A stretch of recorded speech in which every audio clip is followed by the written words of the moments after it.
Watching Gully TV, trapping Hardo and his bitch, you heard me? Let's get it. Tune into me. You know, you watching The Dribble by Gully TV. I got a very, very special guest in the building from the 412 sector. I really appreciate him. He'd have been on Gully TV before, but he's in an entirely different space now. Go ahead and introduce yourself, G. Oh, man, you know what time it is, man. Hardo and his bitch.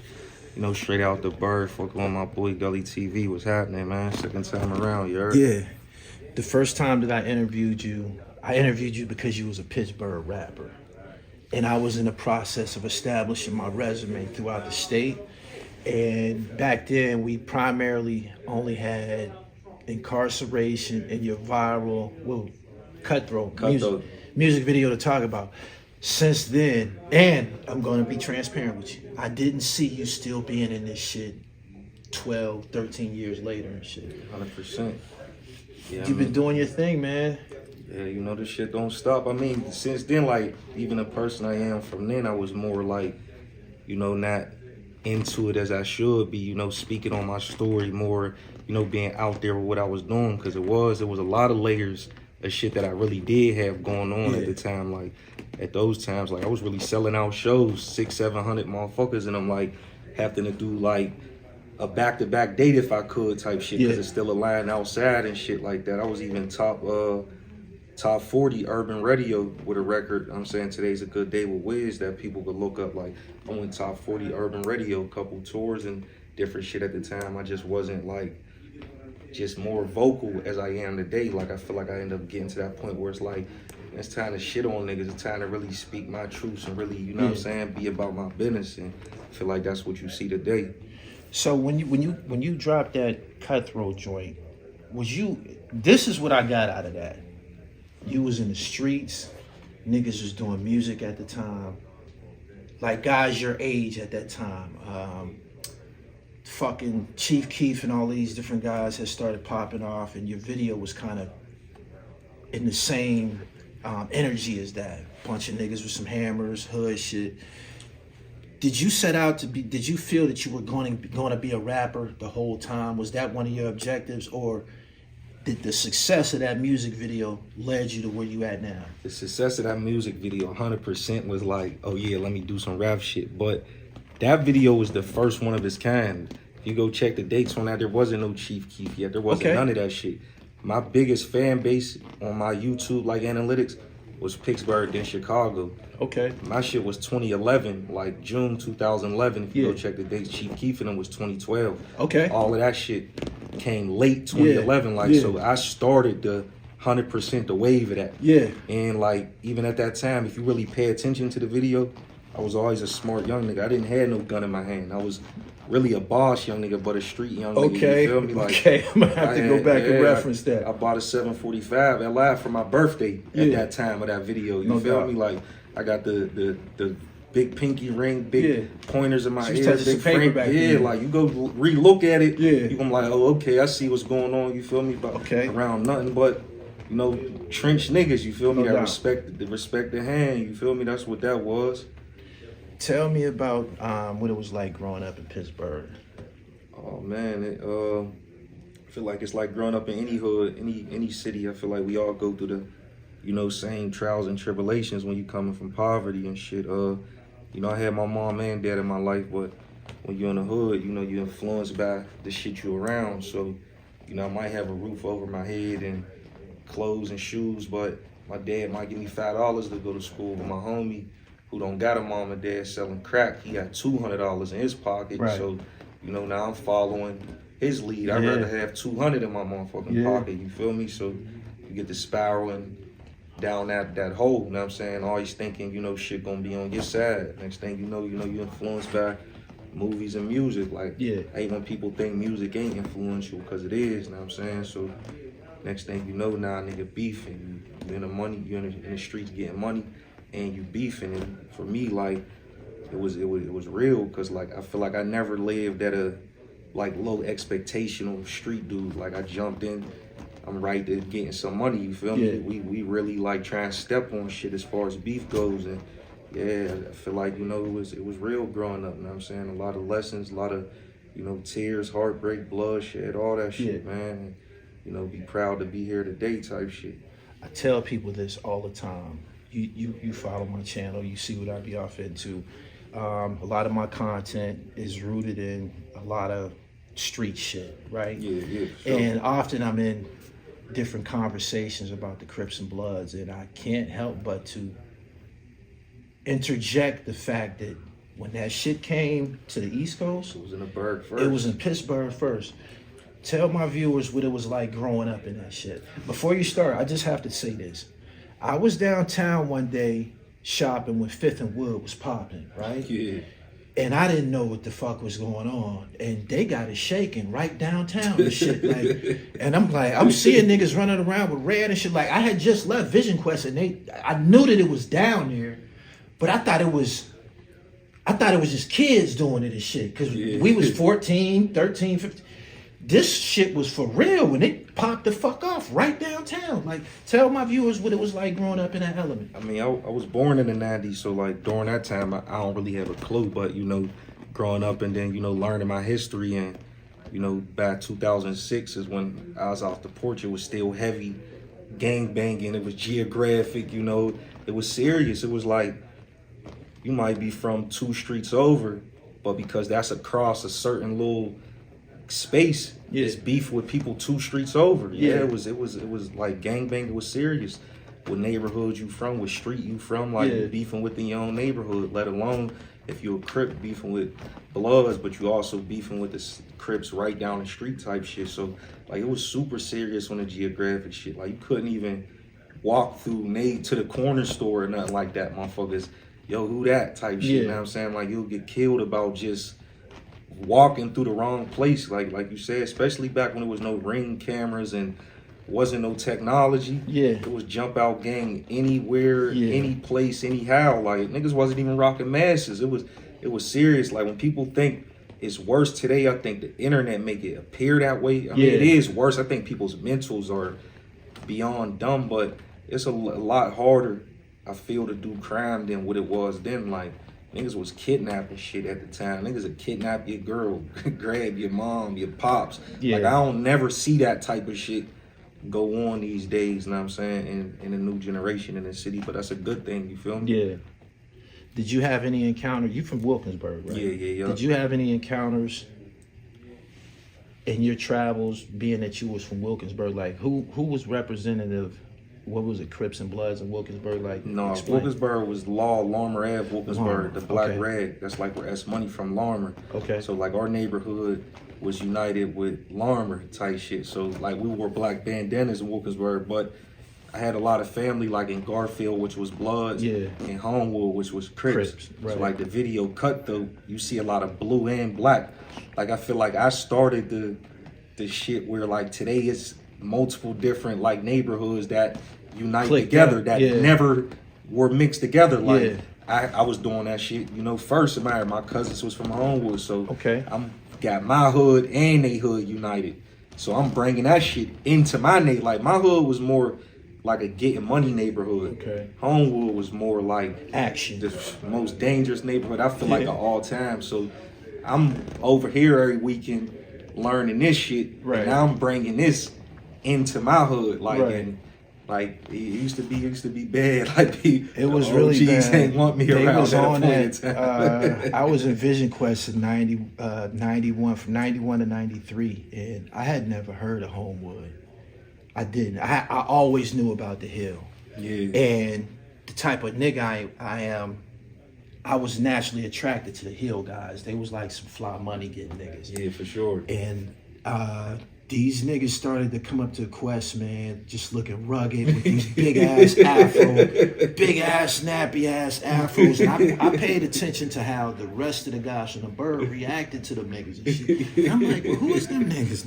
They from Stare Street, like them some Homewood niggas, man. We don't fuck with them niggas. After a while, after a period of us doing time up there together, you know, we was kids. The Homewood guys and the Hill guys kind of got cool because we doing time together. But that was a very, very tumultuous era to be down in the Bird. And it continued into the prison system. It was on in the jail too. Musically, who was some of your influences in the Bird? Who was the guys that was on the hip hop tip that was popping out? In the Bird, like growing up, I was heavy on F Block. know what I'm saying? That's like Black Hemi. I don't know if you heard of Hemi from Pittsburgh. Yeah, Hemi. Who else? S Money was the government. You know, them Boaz. I was super influenced by that. You know, hardcore entertainment, Duquesne, shit, and Grimes. Like I was heavy on that. OE, Wiz Khalifa. Like, it was crazy. Like I feel like in my hood, niggas ain't really listening to Wiz's music back then. Like I was a super Wiz advocate. Oh yeah. Like I used to be like in the trap. Like, man, I'm telling you, bro, listen to this shit. You know what I'm saying? Like it had to grow on me. Yeah, it grew on a lot of like back cabin fever and shit. Like I feel like that's when the trenches was like, oh yeah, no. You went to Alder Dice? Yeah, I went to Alder Dice. Wiz went there too? He was gone by the time I came in the 9th grade. Me and Mac Miller was there together though. For real? We the same school bus, same. Man, I got his book, man. I love Mac music, man. That was my first engineer. For real? That's how I started even making music and shit. Wow, Yeah, rest in peace to him. Tell me shit. how the death of Mac Miller affected you, man. Oh man, that shit was real. Like I said, I was a close friend of mine since 9th grade. Since, you know, he was Easy Mac before it was Mac Miller. Like this is before I ever thought he'd be famous, any of that. Like he was like the white dude in school that was super popular though, that was super cool already. Right. So like I used to always rap, but I was like a real like quiet type. So, you know, he used to always rap and talk about his studio and shit. So we used to ride the same school bus. I was like, yo, gotta record over there. Yeah. And that's how we built like a super brotherhood just over there. I remember his tape, it was called The Class Clown.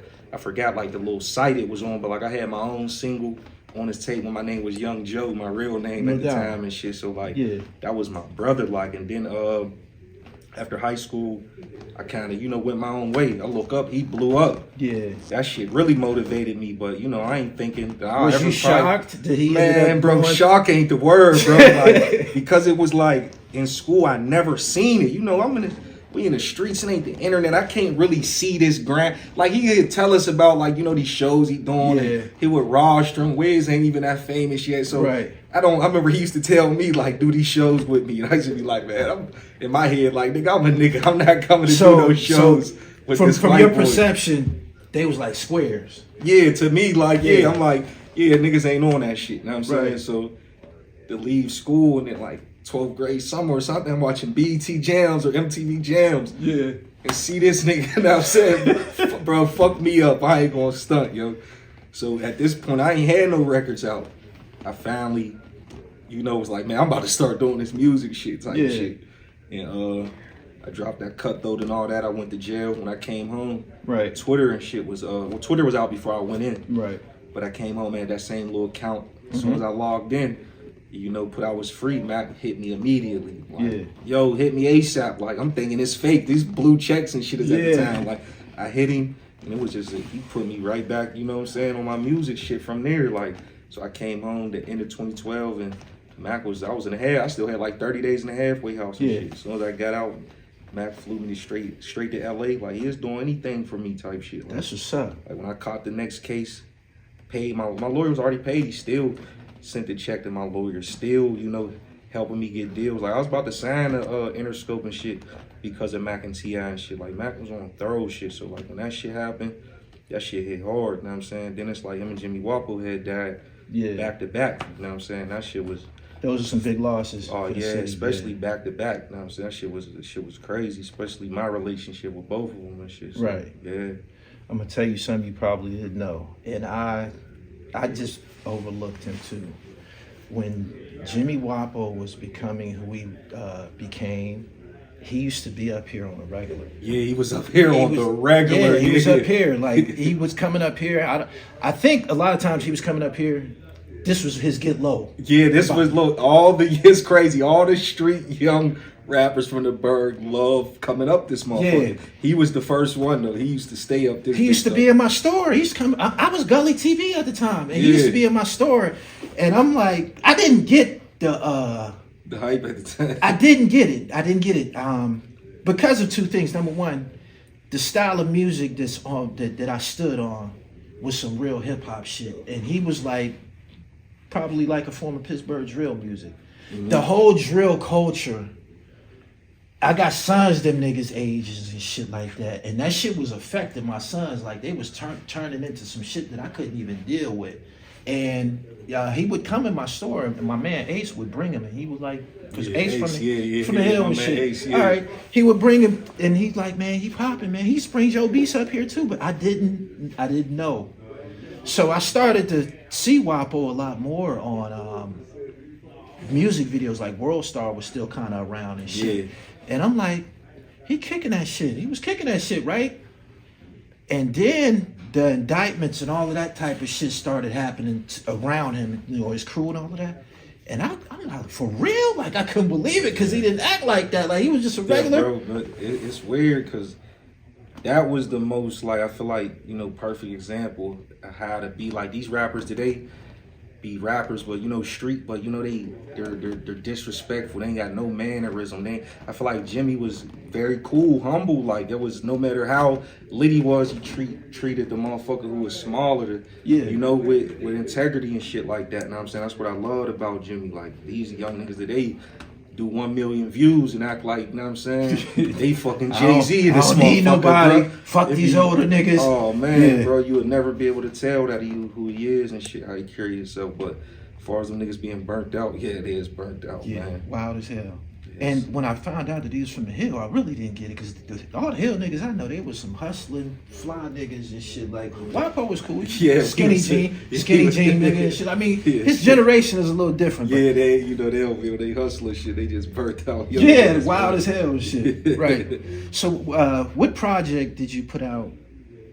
Which project was it that you put out that had T.I. and Grand Hustle take notice? It was singles. It was Cutthroat was already out, which was going crazy. I came home. Yeah. So, you know, it was a big thing, but it was all about, you know, the follow-up. Cutthroat's out already. Yeah.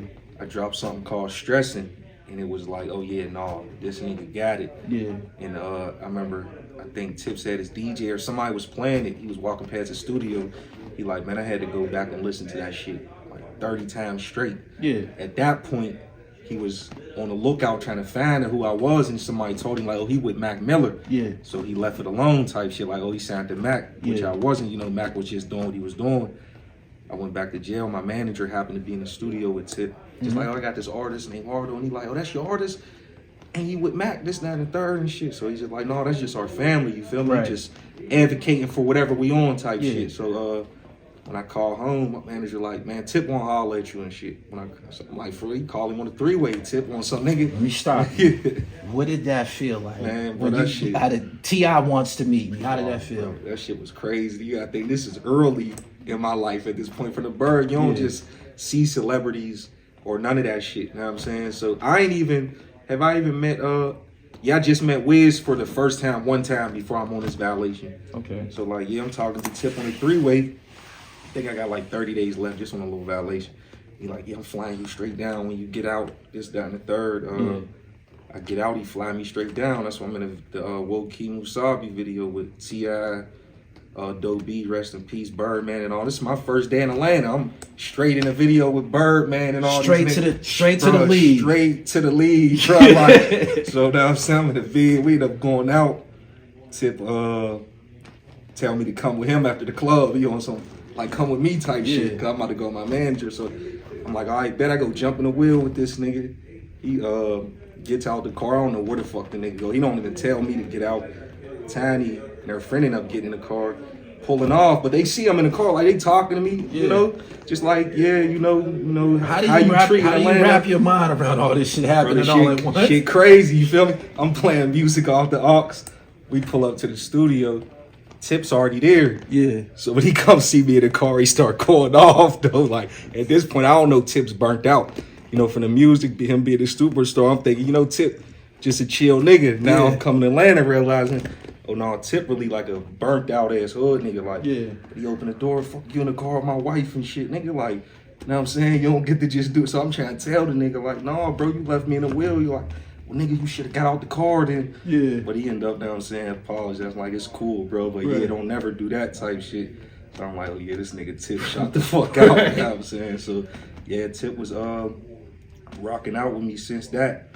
My shit was super hot on his own though. Yeah. So yeah, E wanted to end up signing me and shit, but behind like Tip and Mac doing so much for me, like probably like 4 or 5 months later, we trying to work out something where, you know, they could get a light percentage to basically me rep their imprints, but I'm really to my own entity. No but doubt. it looks like I'm A part with of them shit. type shit. You feel me? Like they flew into LA and all that shit, man. I end up getting busted.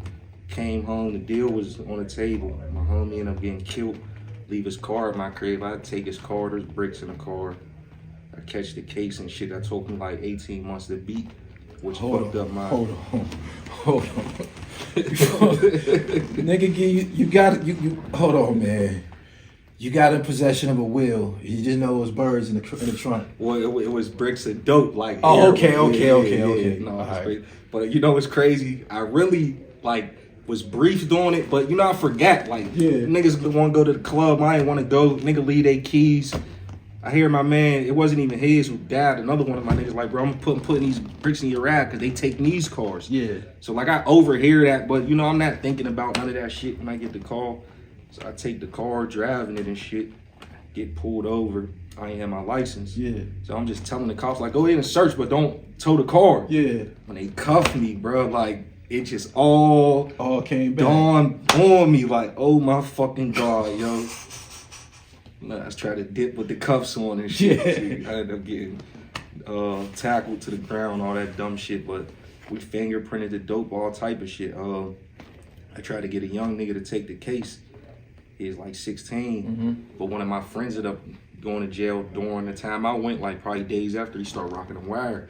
So he's tipping off the feds like, yo, he trying to pay a juvenile to take the case. God damn. So like, now my case got like this special DA on it, and my man's is every day asking me to call him. Like, oh, I got the calls on, just call me. Yeah. So like he'd be like saying like, bro, I just always been a smart young nigga. Like, so he'll be saying little shit like, you talk to youngin and shit. I would just avoid the conversation. Like, bro, make this three-way or like, I'm not thinking he's baking me though. I'm just thinking he's dumb, yo, and trying to code it about me. Right. And I would have my lawyer come get these letters and take it to my one homie to teach the young nigga what the bricks was, like, so he could know when he understand, like, oh, it's this many. You know, it's in my paperwork. I'm not even knowing how many it is until I get my paperwork and shit. Discovery, right. So I got niggas at the crib cross-examining the young nigga. He fucking up, though. You know what I'm saying? But then my lawyer's like, bro, it's something weird about, they brought you the wildest DA, bro. Like, he don't even come to, you know, side magistrates for shit. Like, bro, my lawyer acting all scary and shit. So he like, if the dope really wasn't yours, like I'd rather you fight this up and up. Don't have no youngin come in here, bro, and they flip him and figure out, now I'm saying that this is all coerced. So he like, I'm like, it ain't. He like, well, you ain't touch it. I'd rather go get the DNA off it. So we took it that route, get the DNA plus my affidavit matched up to me telling the cop, like, bro, just you can search the car, like, you know what I'm saying? He said I was comfortable and calm, like I wasn't tripping out till the cuffs came on type shit, you know what I'm saying? So through the blessings of all that, I ended up getting found not guilty, but my man who was wearing a wire got all the rest of my niggas indicted and shit, you know what I'm saying? That was on the streets, that was out there with him and shit. And at that time, that's when T.I. made the, if it ain't about the money, where he say, doing it for the black and yellow free Hardo and all that shit. No doubt. Yeah, behind that shit. Man. So ultimately, what ended up happening with the Grand Hustle situation? It was 18 months later, so you know how that go, you know what I'm saying? Things can change. Things have changed. People move on and shit, business. But T.I. was the Steele family. I came home, T.I. sent me some bread, you know what I'm saying? No doubt. T.I. gave me some racks. I still around the whole thing. Plus, like, my manager and him is super close, became super close friends and shit. Like, my manager have, you know, put on major acts and shit, like, since the 80s, the company, Barry and Zeke. Okay. You know what I'm saying? So they got, like, you probably heard of JID, Earth Gang. Them is, like, you know, my brothers that was on the couch at the time, you know what I'm saying? So behind me even going to jail was how they even found them type shit, you know what I'm saying? So, you know, that done led on to Sofago, business with Travis Scott, all type of shit. So, you know, Tip, yeah, that's family. You're still around, all like that and shit. Before we go on, I want you to share this with my viewers. Being as though you was a young nigga that was touching some bread in the streets, tell them the difference between living it up in the streets and living it up in the hip-hop industry. Oh, living up in the hip-hop industry is way bigger than the streets, It's a whole nother level, bro. It's what make you change, like, if you a smart nigga. Like, it's why, like, when I see these rap niggas catch these cases, bro, like, how you had sympathy for this shit, bro. Like when you Yeah. seen both sides, it's Right. I can't really sympathize with dumb shit, but that tell me, you know, motherfuckers feel like they gotta prove something, cause it's like, bro, you escape this shit. Like the highest level you get to the streets, lands you death or jail every time. You know what I'm saying? To go get into these levels of the music, in this music business, money can't even get you in certain rooms, certain parties, certain situations. You know what I'm saying? It's all about your emotion and movement. Like, yeah, it's a way better lifestyle. You learn more shit. You meet more people. You get connected to little shit you would never get connected to. You know what I'm saying? As far as in the streets that you'll learn just behind being in the music business. That's why when people like even say, oh, you local or you ain't successful, bro, you don't know what local or what success is. You don't know what I done learned or what I connected to that make me who I am today. That if it wasn't for this music shit, I wouldn't be me today type shit. Since we on this topic, explain the growth. I've watched from afar. I watched your music become something that means something. I felt it was a time that when you was putting out music, it was just like, because I got an ear for music. I listen to music. Okay, this is some trap music. But that shit that you got out now, is that the finished product that comes after traveling, having different experiences and shit? Like, share with everybody your growth. I feel like that's the finished product of really being a student of the game at the same time, and you know, taking people's critique serious. Like, for instance, like I hate like when fans that come under a rapper page and like, yo, this shit garbage. I mean, all of your fans, you gotta listen to that. It's like if all your fans under your comments and they don't like it, but you still want to push it as the single because you think you type shit. You know what I'm saying? That's where I think people fuck up at. So, and also like as far as growth, like I go back and listen to music. Like you might go back and listen to I go back and listen to an old Hove album or something and be like, man, that shit sound like that shit was made today. Right. And if I might go back and listen to some of my records, I'll be like, man, that shit is garbage. Yeah. Like I need my records, when I listen to that shit down the line, I still feel like, you know, timeless music. It's timeless and updated on the scale. So like I start really, and knowing that I have certain records that impact that way or feel that way, I gotta always go back to those records. Like, all right, what was my mindset when I created these? How much heart and passion did I put into these? I gotta get back on that. Like I had to stop just, you know, going in the studio just cause it's fun, freestyling, cause you got niggas and motherfuckers all in the studio, so you just want to pop it off at the mic real quick, high, and the beat sound good. It might be a good record, but it ain't really nothing to it. Like, so I had to go back to when I was in a cell, spending countless time sitting and writing. You coming up with your greatest thoughts and theories when you in jail. You ain't got shit else to do. At your best. You feel me? So I had to get back into that mindset. Sit in the crib, like, fuck all this other shit. I'm locked in my house today, and I'm gonna sit here, get this beat, and really put my heart to it. You know what I'm saying? So that's how I feel like I had to come. And then it's like, people don't be fans of you forever. You know what I'm saying? You gotta think, nigga, one day Jeezy might have been my favorite. 15, 20 years later, might not go check on the album, but that's still, you know, who he was. Like, it's hard to keep people that long. So for me to do that, like, you gotta really, I really gotta press it this time around. I really gotta make it make sense for people to want to re-listen. So I feel like, I hit home this time. So niggas back on that shit with me. It's funny that you mentioned jail and you said that you had to place yourself in that mind frame to get right.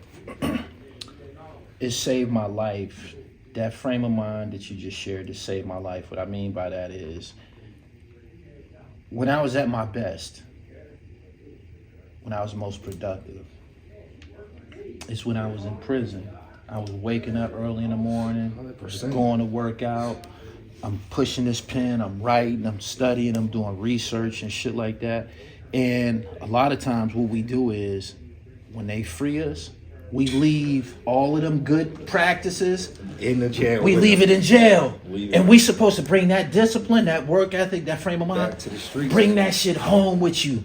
And once I did that, once I established my incarcerated mind on the streets, is when everything started to work out for me. Everything. I mean, everything. And I tell people that. I'm like, because I'm heavy on fitness and shit like that. I'll be around niggas who was in tip-top shape in the joint. fat as hell off this. You see him on the streets, and it's just like, I'm like, my nigga, look at you. You know what I'm saying? I'm like, my nigga, look at you. And I explain to them that all of that discipline, that work ethic, you gotta bring that shit home with you, man. You gotta bring it home. That's what kill niggas every time, bro. Niggas get on the streets, get impatient about money. Yeah. You're like, bro, you just was in there working for 10 cents a day, bro. 13 cents an hour. Like, bro, keep that same discipline and you'll be all right, man. Explain to me, what you doing with this Trap Illustrated entertainment situation? Once you got established as an artist, did you decide that you wanted to be a CEO as well? Absolutely. Like, I always look at myself in the light of like a Birdman, a Hove and all that. Right. Like, the mic, you know, I love to do that, but I really never been a limelight type. I also feel like, you know, that's what kind of hurt my career too, because I don't take advantage. Like, you know, niggas that tell me pull up here or take the mic, get on stage, and I always shun it to the back. I might be in the studio with everybody, and I'm cool. I won't even play my music. Like, I might be around 1,000 times, and niggas will never know that I'm a rapper. You feel me?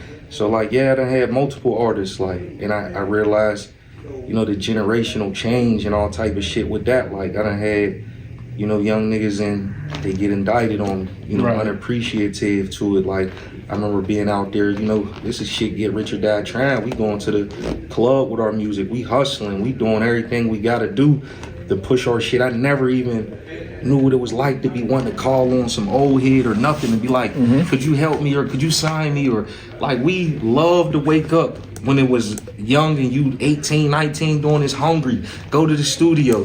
Nigga, we 18 in a 21 and over club, Benz's, Beamer, we outside, bottles, we getting the shit spent every night. Yeah. Even like niggas who wasn't on some like getting money shit, there's still niggas in the club that got their little 50 for the DJ.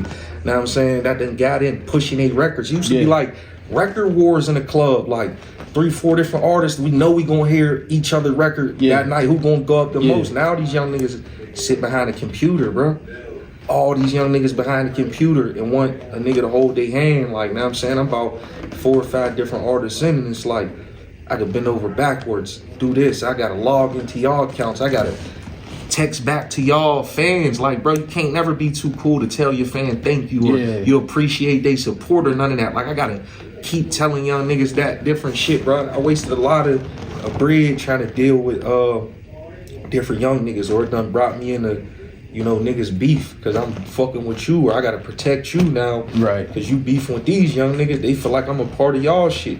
When at the end of the day, I am with you, but I'm a grown man. Y'all niggas don't even respect, you know what I'm saying? How we used to respect it. Like, we ain't never used to take nothing out on no niggas' old heads or none of that. Now I gotta put belt to ass to a young nigga and you got me back, you know, 10 toes again behind it. So I kind of like lately stepped back from dealing with other artists right now and said, fuck it. Maybe that's a sign to stay focused on me at the time type shit. I've had problems connecting with the younger generation too. I introduced you to a young man back there. The only reason that he's here is because he was on the block as a kid. He watched us. Yeah. So if I say something to him, he fathered in. He gonna listen and shit because he watched me rocking big chains. He watched me spinning the block in an Acura Legend and shit like that. So it's a little different. He's almost like our offspring. 100%. But I just for some reason they don't look at us the way that I looked at older niggas in awe.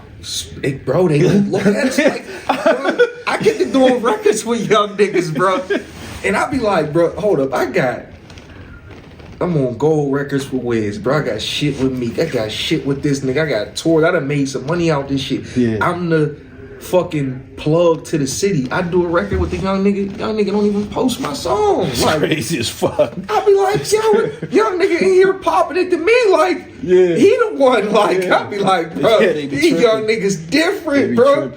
I ain't never seen nothing like it, bro. I had to tell a young nigga like, bro, you know, I ain't asked it. I don't do this shit looking for nothing, but like, yo, thank you, make a nigga feel good though at the same time, bro. Like, and the nigga be like, a young nigga gonna tell me, I hate telling people thank you because the nigga thought in your face. I said, yo, they wired different. This shit is different today, bro. Nas rapped on a song, I think it was Street Dreams. He said, worshiping every word them rope rocking niggas gave me. When I see them rope rocking niggas, They don't have the rope on no more. They working regular jobs now. They regular niggas. But when I see them niggas, I light up, bro. Like I turn like to a little kid again when I'm around them niggas, man. And even though I'm the guy now, I remember how I felt when them niggas pulled up in that Maxima and said, "Man, get in, man. Let me holler at you." And the whole block looking like, damn. I feel the same way, bro. Yeah. I see an OG before me. I still, till this day, am salute like a record on my CD called Rough Bone. That's a older pioneer that like the shit you do, podcast in front of city. Right. He been showing the light on different blocks in our city and doing the Blocks Project Entertainment, shooting vids, vlogging, all that. Yeah. And he been in this shit probably 20, 30 years. But guess what? On my tape, 1600 Degrees in 2025, I got a song named after him because I never forget. No doubt. The niggas who come before me, bro. These young niggas will never appreciate. I ain't never seen a young nigga get on the internet and be like, man, I just want, respect the niggas like Hardo or niggas be, I barely ever see it, bro. I ain't never dropped the tape. I mean, there do be some young niggas, you feel me? Right. But like, most of the time, the ones who do got their little motion, I ain't never drop a tape and see one of them share my shit. But I share their shit. Yeah. Thinking that they'll be happy about it. But I guess they feel like, they wired they that, bro. It's different, yeah. Tell me about this new project, 1600 Degrees. First of all, explain the title. Oh yeah, I'm a super like down south Cash Money, like type. That's what I love. Like Soldier Slim, I got, was No Limit. Yeah. I got a portrait of Soldier Slim, you know what I'm saying, on my leg. I done ordered Jabos off eBay. Like I done made half the tape in Jabot jeans. Real shit, bro. Like, so that's, and then I'm from 1600, you know what I'm saying, in my city. So that's where like the title of it come from. Okay. And, I just feel like I was back on my, up tempo, just, ratchet. But it's still like, cause sometimes it be, people want to see your growth. That's how you stay in the game. You feel me? Because I always gave growth. But then you got always them diehards who want to see you like a cartoon character. You stay in the same element. Yeah. They want you to be the killer, crash out nigga until you do it and then call you dumb. You feel me? So our fans always in the comments, go, when you gonna make Cutthroat 2? Bro, it's 2025. Cutthroat was 2011, bro. Like, y'all still want me to make a video full of guts. So I had to figure out how to be a scientist. So I took, those same instruments and elements, stayed rugged, but more from a boss perspective. You know what I'm saying? Yeah. Still giving you my stories, still giving you the drill shit, but it's more so, nigga, I'm a boss with this paper now, young nigga. Like, you feel me? Yeah. This shit moving this way, you feel me? So I'm still giving you that, but with more sense. If you're listening to it, it's like, you a crash out nigga, would it be this type of crash out? Take this blueprint and learn from this. If you don't want to listen to a more conscious record, get it out of this, you feel me? So I feel like that's how I put this one together.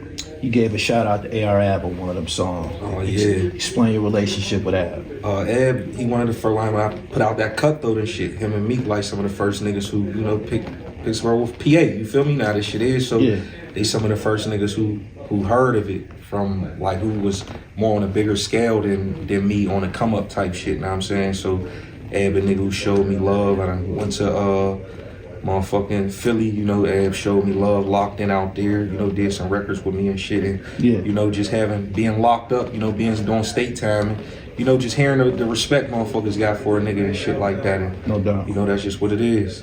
What's the name of that song that you name drop, AR? That's the one. That record is the shit. That's the one that I like on the project. What fucking song do I drop AR? What did I say? Original Block Hustler, like. Oh yeah, it's called I Got the Money. Yeah, I Got the Money. Is that a single? Is that? Yeah, that's a single with an artist. It's me and Flatline Nizzy. We going back and forth. He got killed and shit too. Him and Jimmy Wopo was like a Webby and Boosie. Okay. Basically on the come up. They both end up. So he's from the Hill. Yeah, he's from the Hill too and shit. So how old is the song? That shit sound fresh. It's new. It's basically a record. I feel like just how Jeezy did the shit with Bankroll. After you pass, you go get a record and you chop it up how you want to. So I went in, we record with the same people and shit. So like that's another thing, bro. I show love to the old down to the young. You feel me? Like I always make sure it's just who I am. So people who pass, I don't forget about you type shit. You know what I'm saying? Like Jimmy, like I swear, me and Jimmy Wopo, some of our last DMs. He like, yo, big bro, like I appreciate you. Like, used to give me money for the videos. I ain't never hear a person be like, damn, Hardo telling niggas, you know, that money you hold in the video was his, or like, bro, I used to do all type of shit for Jimmy, going to labels, bringing up him. Other than, I remember I was about to, I swear to God, bro, I know I got the emails. I was about to sign the Interscope again. Like, I ended up getting it hot again. And due to who my manager is, more so behind the business he got going on, he's able to work something out. We put them on Jimmy. They didn't even give a fuck about me, bro. It was more so like they calling back like, look, we'll do the deal. But see if y'all can get made, man. We want the new generation. We want to put YG on the Elm Street joint. Remix it. See, I swear to God, that's why in the song I got called Honest to God, where I'll be like, you know, even offer WAP 70,000, even though he said no, I still support him. Because Wopo wanted, like, I forgot how much he wanted, but they was willing to give him like 150 or something. So I was gonna add an extra set. I want to say he wanted like 300K. So I was gonna give him an extra 70, and my old head was gonna give him the rest to make it 300. Wop was with, like, he was, bro, a good soul. He was down, bro. I get it though. His team was, no, we could do this on our own, bro. We don't, and talked him out of it. Just to put him in a standstill where he was about to sign a Taylor gang for, you know, less money over the year, or really, you know, the management, whatever business they was doing, that they end up doing the Taylor gang shit for less. You know, they end up dying the same day that the money came, when, you know, a year prior we could have already been gone. And he had no problem with repping Trap Illustrated, you feel me? You know what I'm saying? So yeah, like, that's how much I advocate for other niggas. So he never actually got situated label-wise. He literally was getting his check that day he died. That very day. Had he got that money, you think he would have been able to move like you ended up moving away? You think that would have saved him getting out of the city? I really, like, I ain't even gonna stunt, man. I never seen a nigga with so much control over people without the money. That, I mean, you know, by the grace of God, hopefully a nigga mind changed, but Jimmy with a couple dollars might have made things even worse, to be 100. When I seen the story, they started to make vlogs about it. I think like right after he died, the niggas around him start getting indicted. Man, like he might have like missed the indictment because he got killed or some shit like that. May have been worse. That's how he missed it. All right. So when that happened and I seen what was going on, I'm like, this little motherfucker was in my store and shit. Bruh, and it's like, you gotta think, the young nigga with the main killers in every neighborhood. So like, I'm from my hood. I know my young niggas. I know these young niggas. How you even find them? And like, you trust them. They trust you. You're at the crib with them. You're in another neighborhood. Like, I ain't gonna stunt, bro. If you gonna be a young trench nigga, I respect it. But like, he was a good nigga though, right? Wasn't really too grimy, but yeah, I think him with some bread, if you either act right and control yourself, or it would be worse than this Dirk Hill shit, probably, bro. I feel you, ready. Tell me, what do you think about the Pittsburgh hip hop scene today? I feel like, you know, I blame myself as one of the ones who they super rooted for, you feel me? And then I, you know, failed at the point. You know, my journey never over, but, you know, at the height of it. You know what I'm saying? Jimmy Wopo dying, you know, S fucking up a lot of niggas, you know, the Trillsies, the Tefs, and, you know, everybody falling short. I think our city lost hope, like, as far as really sticking their heart out there to super support, you feel me? I feel like music have changed, but there's a lot of young niggas grinding. It's different. Like, you know, we got a little young nigga out there right now named Sean Coachella. I like what he represents as far as what he doing and shit, as far as like how we used to be. We gonna hit these clubs. We gonna get this shit played every night. You gotta be in their face. You know what I'm saying? Definitely. You know, I respect that. You know, I like my little artists that went to jail, B-Doc, you know, said to say them two, you know, deal with their issues. But me as a grown man, I gotta support both. I ain't here to take sides when it comes to kids, you feel me? But them is like two of the ones that I really felt, you know, could do it. But now currently they both in jail on gun cases, held and can't get out. But a lot of them, I feel like, you know, they dope, but they got to figure out how to get back to making records. You know, a lot of young niggas just rapping. They ain't curating real hit records or real albums. Like, I ain't seen a young nigga put his heart and soul into making an album yet. And it's like, I was 18 giving you Trappinati. I had real records on there. You feel me? You know what I'm saying? So young niggas got to get back to the culture and how this shit go. You know what I'm saying? That's all. Who all you got featured on this new project, 1600 Degrees? New shit, I got the young nigga Sean Coachella that I mentioned. Right. Wiz Khalifa. You know, RP Flatline Nizzy, I Swear Vezo. That's a good pairing. You and Vaz. Yeah, that's nice. Vaz one of the few, you know how this music shit be. People be, they'll be your friends in your face or come to your city and dial you up, have you run around with them all day and don't even answer no more again. But Vaz one of the ones who keep it solid, like, really call a nigga out of nowhere just to chop it up about shit, you feel me? Like, I really look at Vaz as one of the niggas in this shit, like, that's a friend, you feel me, that realized, nigga, I ain't no nigga that trying to bother niggas, like, I ain't no groupie ass nigga, I got my own shit going on, you feel me? So, I feel like Real recognized Real in that predicament with him. I got Hemi on there, who I had mentioned. Is that all I got on that motherfucker? Yeah, I think that might be it that I got this for. Oh yeah, I got Reese Youngin on there. Reese Youngin. He was just up here too. Yeah, Reese Youngin. Up here for like a few weeks. I seen him up here. Going crazy. Yeah, he was acting up. Shot the fuck out. Like I'm forgetting because he been in it as long as me. But Reese, another one who's super lit in the city. You feel me? Just gotta stay focused and stay on it. But he a nigga who been out here. Reese been out here. He's way younger though. He's probably 25, but it's crazy. You would think we the same age. He be with my little homies and shit. He be in my hood. Yeah, he be out this motherfucker. I came in like 2011. He was rapping too. He was very like advanced as a young nigga type shit. You know what I'm saying? So yeah, him too and shit. He another one who got this shit, going. But like I say, he older generation. So I don't really consider him as, these new young niggas and shit right now. I need you to explain to me exactly what happened with Huss. Last time you was here, you had him with you. I think you did a show and he was up here with you. Yeah. Tell me what happened, man. It's so crazy because, man, my brother, one of the most like dramatic, like his lifestyle just so over the top, bro, that to even pass the way he did is like, it's some Huss shit, you know what I'm saying? But I was on tour with Jid and shit, with JID. I want to say we was over on the West Coast. He ran out of gas like on a parkway or some shit like that. He was in a car with his shorty and her daughter. And I guess like he was on a bank of the parkway, but like if you fall over, it's like a long ass drop to the bottom floor of another like parkway and shit, underpath. So like ran out of gas, he pulled on the side, I want to say some white dude pulls behind him, see if he need help and shit. Right. White dude take him to the gas station. He come put the gas in the car still ain't starting. White dude was finna leave, but got back out his car to help. So I guess they popped the hood. So they're in his white dude's car, Huss's car. You know what I'm saying? They're facing up. So they're at the hood of Huss's car. A car come up, hit the white dude's car, you know what I'm saying?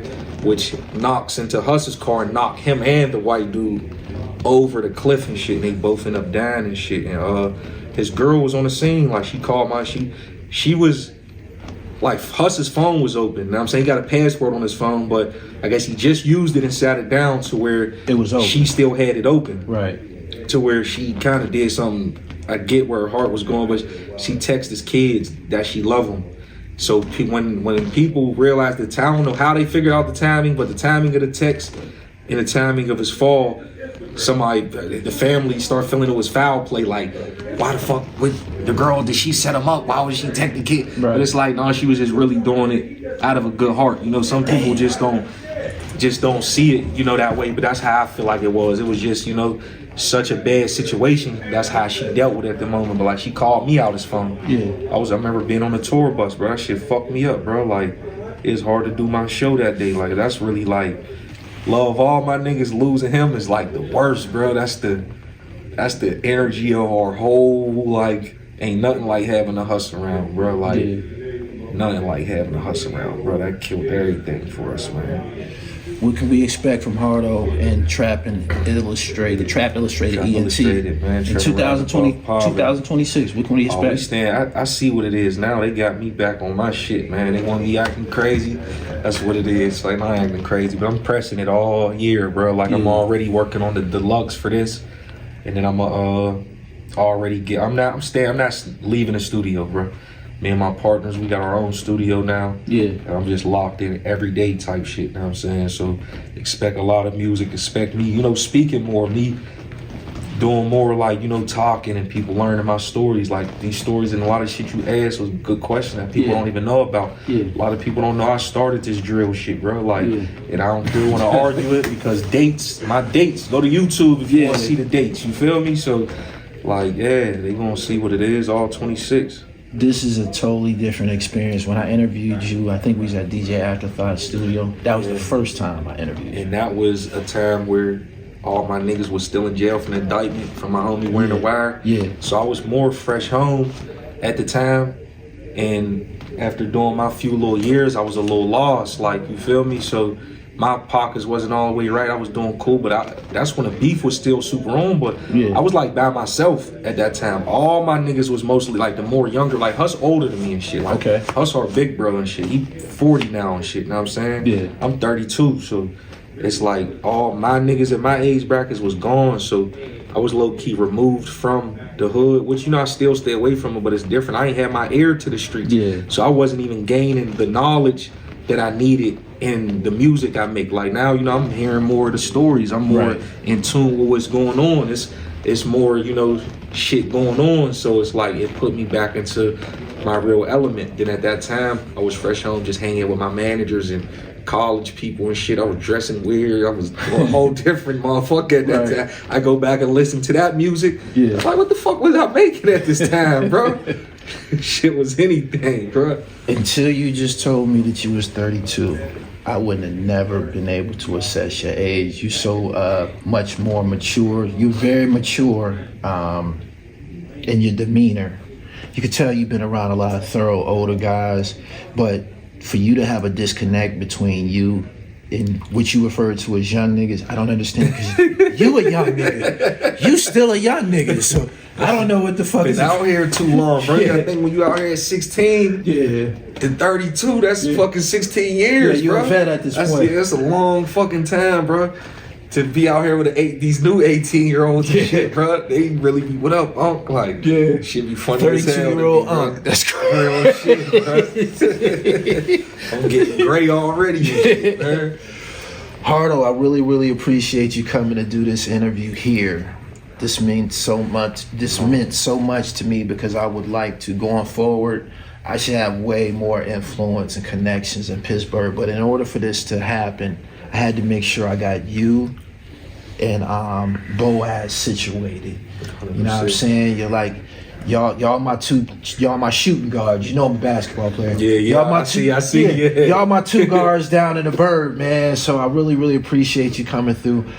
Tell my viewers where they could get the 1600 Degrees project at. If you got a website. Y'all can get that Hardo 1600 Degrees, all platforms, whether it's YouTube, you go to Spotify, Apple Music. My website is trap-illustrated.com. Trap-illustrated.com.